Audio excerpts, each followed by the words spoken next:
भारत के लोकतंत्र, दुनिया का सबसे बड़ा लोकतंत्र जिसको नरेंद्र मोदी बोलते हैं कि मदर ऑफ डेमोक्रेसी, आज मदर ऑफ डेमोक्रेसी में हमारे पहलवान बहनों के लिए एक एफआईआर लॉन्च कराने के लिए उनको धरना करना पड़ता है। ये विडंबना नहीं है हमारे देश के लिए। बार बोल रहा हूं कि हम कब तक बटे रहेंगे।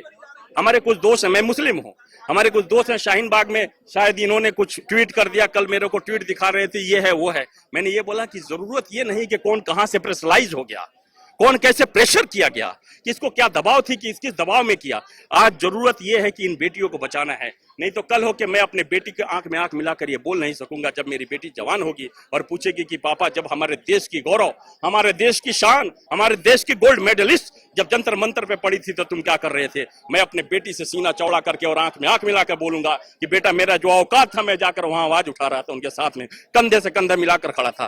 फर्क नहीं पड़ता कि पुलिस हमें मारेगी, फर्क नहीं पड़ता कि पुलिस हमें पीटेगी। और आपने जो पैटर्न टर्म का यूज किया ना, चाहे वो शाहीन बाग हो, चाहे वो जामिया हो, चाहे किसान आंदोलन हो, चाहे अलीगढ़ यूनिवर्सिटी हो, ये पैटर्न वही है, ये आइडियोलॉजी वही है। अब ये है कि हमें इसमें बटना नहीं है।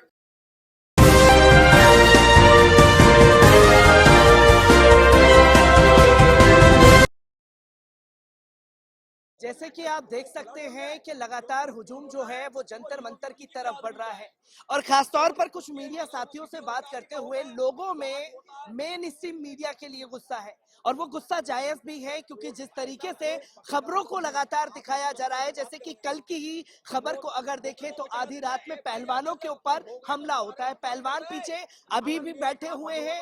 यहाँ पुलिस वाले की उस करतूत को बचाने के लिए आरोप लगा दिया गया कि कंबल के लिए पहलवान लड़ गए और फिर मीडिया में इसी बात की चर्चा कि कंबल को लेकर के झड़प हुई। किस तरीके से देखते हैं सर के एक इंटरनेशनल प्लेयर वो कंबल के लिए झड़प करेंगे? देखिए, एक बात बताइए, ये आप लोग को मजाहिया नहीं लग रहा? ये मजाक वाला शब्द नहीं है। आप मेन स्ट्रीम मीडिया में बैठे हो, देखिए, लोकतंत्र में फोर्थ पिलर ऑफ डेमोक्रेसी बोला जाता है, लोकतंत्र का चौथा स्तंभ है, जो बिक चुका है। जिसने ये कसम अहद ले लिया है, इसने कसम खा लिया है कि हम एक पार्टी के प्रति अपने तलवा चाटने का हर सीमा को पार कर दूंगा और कम्बल के लिए लड़ेंगे। कौन लड़ेगा कम्बल के लिए? ये जो हमारे देश के नाम को, गौरव को शिखर पे लेके गए, पूरे दुनिया में ये एक स्थापित कर दिया कि भारत में भी हमारी ऐसी बेटियां हैं। जहां भारत एक पुरुष प्रधान देश है, इस पुरुष प्रधान देश में हमारी बेटी हमारे पर्दे के प्रचलन को तोड़ती है और आती है सामने और बोलती है, करके दिखाती है कि मैं गोल्ड मेडलिस्ट हूँ। मेरे को हाथ में, मेरे को अगर मौका दिया जाए तो मैं देश के गौरव को ऊंचा से ऊंचे शिखर पे लेके जाऊंगी। लेकिन ये कम्बल का बात, ये मेन स्ट्रीम मीडिया, ये बहुत दुर्भाग्यपूर्ण है भाई। देखिए, मैं उसको कुछ बोलना नहीं चाहता।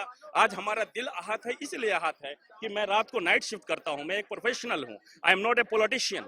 मैं एक प्रोफेशनल हूं।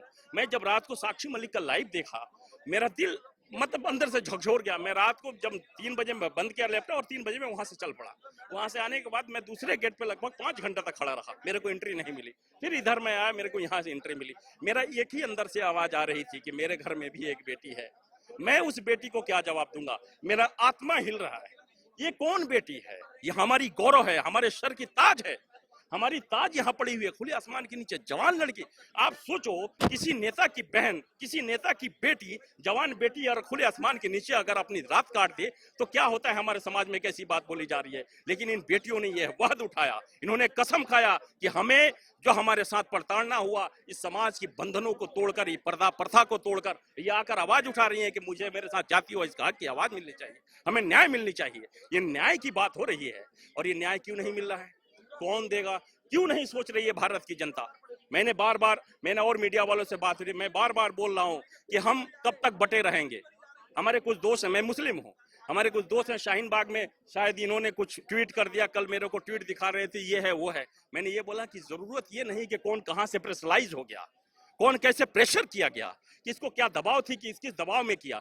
आज जरूरत यह है कि इन बेटियों को बचाना है। नहीं तो कल हो के मैं अपने बेटी के आंख में आंख मिलाकर ये बोल नहीं सकूंगा जब मेरी बेटी जवान होगी और पूछेगी कि पापा, जब हमारे देश की गौरव, हमारे देश की शान, हमारे देश की गोल्ड मेडलिस्ट जब जंतर मंतर पे पड़ी थी तो तुम क्या कर रहे थे। मैं अपने बेटी से सीना चौड़ा करके और आंख में आंख मिलाकर बोलूंगा कि बेटा, मेरा जो औकात था मैं जाकर वहां आवाज उठा रहा था, उनके साथ में कंधे से कंधा मिलाकर खड़ा था।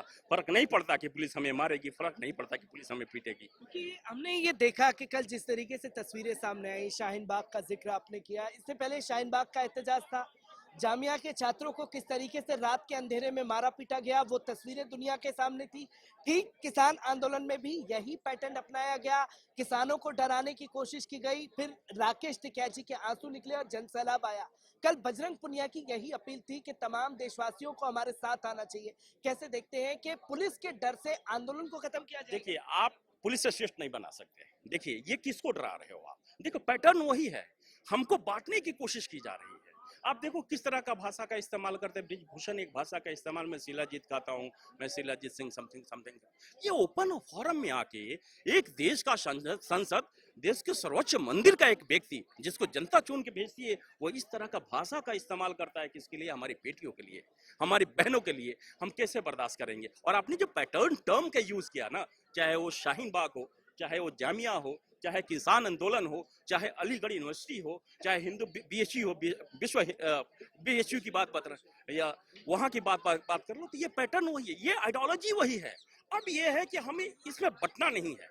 हमारा संविधान, मैं बार बार बोलता हूं कि हमारे संविधान का प्रेम्बल याद करो, we the people of India, हम भारत के लोग। Forget about Hindu, forget about Muslim, Sikh, ईसाई, हम भारत के लोग। अपने भारत के लिए तन मन धन से खड़े रहना पड़ेगा। अगर हम नहीं रहे तो ये तानाशाह देश को बर्बाद कर देगा। देश के सत्ता पे, सर्वोच्च सत्ता पे तानाशाह विराजमान है। इस चीज को समझने की जरूरत है और हिंदुस्तान के हर एक आवाम को ये समझना बहुत जरूरी है। इस तानाशाह को टकराने के लिए अब जनता का कर्तव्य बनता है, क्योंकि आप देख सकते हो विपक्ष की हालत क्या हुई है। राहुल गांधी, अब देखो, जब आप संसद की बात करते हो, मैं किसी पार्टी का सपोर्टर नहीं हूं, मैं एक प्रोफेशनल हूं।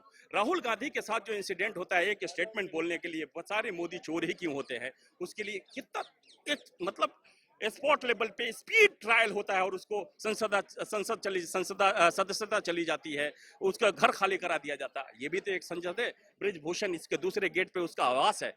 पुलिस को नहीं देखना चाहिए? आज तक उस पर एफआईआर नहीं होता। और एफआईआर कराने के लिए देखिए, ये भारत के लोकतंत्र, दुनिया का सबसे बड़ा लोकतंत्र जिसको नरेंद्र मोदी बोलते हैं कि मदर ऑफ डेमोक्रेसी, आज मदर ऑफ डेमोक्रेसी में हमारे पहलवान बहनों के लिए एक एफआईआर लॉन्च कराने के लिए उनको धरना करना पड़ता है। ये विडंबना नहीं है हमारे देश के लिए? क्योंकि इसके लिए विडंबना का सामना करना पड़ रहा है। मैं लगातार देख रहा हूं कि अगर कोई महिला आरोप लगाती है पुरुष के ऊपर, तो सबसे पहले एफआईआर दर्ज कराने का नोटिस है। और कल भी हमने देखा कि जहां महिलाएं यहां प्रोटेस्ट पर थी, तो उन्हें पुरुष पुलिस वाले जो हैं डिटेन करते हुए दिखाई दिए। कैसे देखते हैं जो संविधान का मजाक बना के रखी है?